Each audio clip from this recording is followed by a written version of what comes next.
Assalamualaikum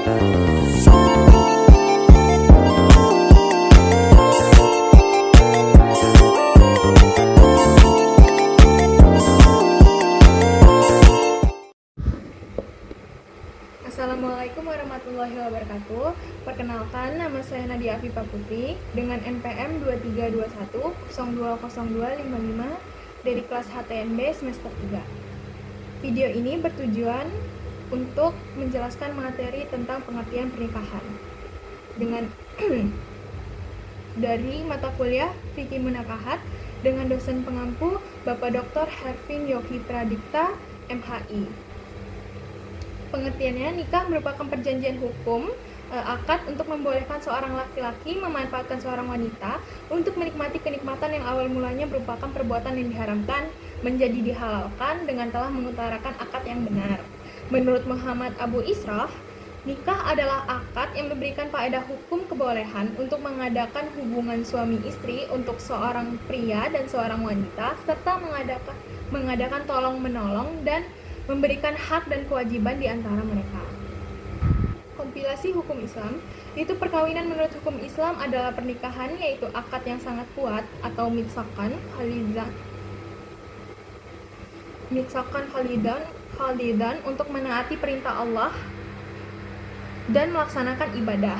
Undang-Undang Nomor 1 Tahun 1974 Pasal 1, perkawinan merupakan ikatan lahir dan batin antara seorang wanita dan seorang pria sebagai suami istri dengan tujuan untuk membentuk keluarga atau membentuk rumah tangga yang bahagia dan kekal berdasarkan ketuhanan yang Maha Esa. Dasar hukum. Dalam firman Allah Subhanahu wa taala dalam Quran surat Ad-Dariyat ayat 49, dan segala sesuatu kami ciptakan berpasang-pasangan supaya kamu mengingat kebesaran Allah Subhanahu wa taala. Rasulullah Shallallahu alaihi wasallam bersabda, dari Ibnu Mas'ud berkata, Rasulullah bersabda, "Hai para pemuda, siapa di antara kamu yang mampu menanggung beban nikah, maka kawinlah. Karena sesungguhnya kawin itu lebih dapat menundukkan pandangan dan lebih dapat menjaga kemaluan.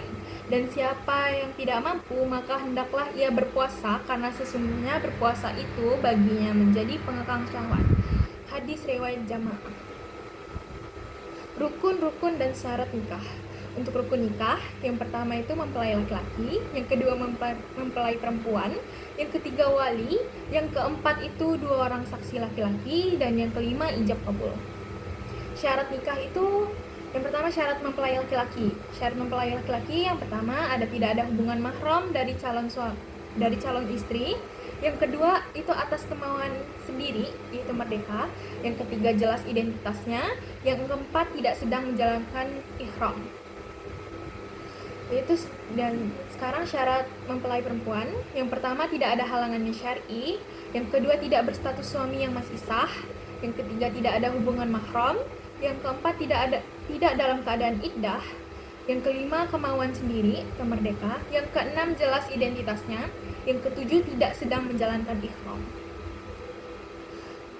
Ada pula syarat-syarat wali, yang pertama itu laki-laki, baligh, sehat secara fisik dan akal, terus lagi tidak dipaksa, adil, dan juga tidak sedang ibadah ihram.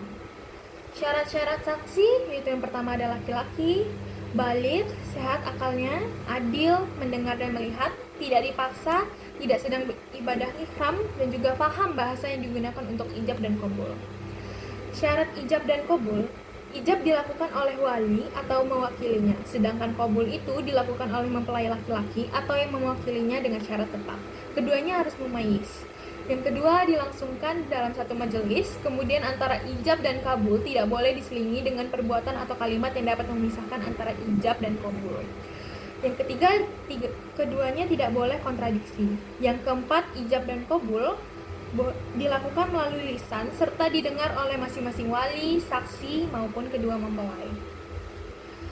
Sekian dari saya, mohon maaf apabila terdapat banyak kesalahan. Kepada Allah saya mohon ampun. Wabillahi taufiq wal hidayah. Wassalamualaikum warahmatullahi wabarakatuh.